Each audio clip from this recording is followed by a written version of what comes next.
హే దోస్తులు ఎలా ఉన్నారు అందరూ? సో, లాస్ట్ షాట్‌లో చెప్పాను కదా! ఎందుకు నర్వస్‌గా ఫీల్ అయితానో చెప్తాను ఈ షార్ట్‌లో అని. సో, ఏంటంటే నాకంటే ముందు ఒక సిస్టర్ ఉందనమాట.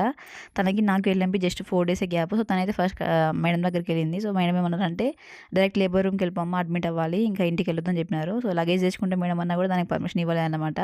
సో, సేమ్ నాకు కూడా అట్లనే చెప్తారేమో అని నేనే ముందుగా ఊహించుకొని చాలా అంటే చాలా ఏడ్చిన. అసలు ఎందుకు ఏడ్చినా నాకు కూడా అర్థం అవ్వలేదసలు. అంటే నేను ప్రిపేర్డ్‌గా లేనన్నమాట. డెలివరీ కోసం కాదు. సో, నాగైతే అన్నాడు కదా ఇంటి దగ్గర. సో, వానికి ఇంక చెప్పి రాలేదు. అంటే ఇంకా నాకు మెంటల్‌గా ప్రిపేర్ అవ్వలేదు. ఇంకా ఒక 1 వీక్ పాటు విడిచి ఉండాలనే ఉద్దేశంతోటి. ఎండ్ ఆఫ్ ది డే అయితే ఖచ్చితంగా ఇట్లా రోజొకటి వస్తదని తెలుసు. కాకపోతే ఇంకా నేను డైజెస్ట్ చేసుకోలేకపోతున్నానన్నమాట ఆ మ్యాటర్‌ని. అసలు ముందే ఎంత ప్రిపేర్‌గా ఉన్నా అసలు ఇంకా ఆ రోజొచ్చింది అంటే నాకు గుండెల్లో ఒక గుబులు అన్నమాట. అసలు అందరికి ఇట్లనే ఉంటదా? అంటే ఫస్ట్ బేబీని విడిచిపెట్టి సెకండ్ బేబీ కోసం డెలివరీ కోసం వెళ్తుంటే అనేది అసలు నా కామెంట్‌లో షేర్ చేసుకోండి. నిజంగా హార్ట్‌ఫుల్‌గా చెప్తున్నాను. చాలా హెవీ హార్ట్ అన్నమాట నాకు ఆ రోజు. కానీ ఇంకా గాడ్స్ గ్రేస్ ఏంటంటే మేడం ఆ రోజు ఇంకా ఫ్రైడే అని చెప్పాను కదా! ఆ రోజు. సో, ఫ్రైడే కాదు మండే రోజు రండి నేను చెప్తాను ఎప్పుడు అడ్మిట్ అవ్వాలనేదనమాట. అమ్మ హ్యాపీగా తెలిసి మళ్ళీ ఇంకా హ్యాపీగా అయితే వెళ్ళిపోయాను ఇంటికి.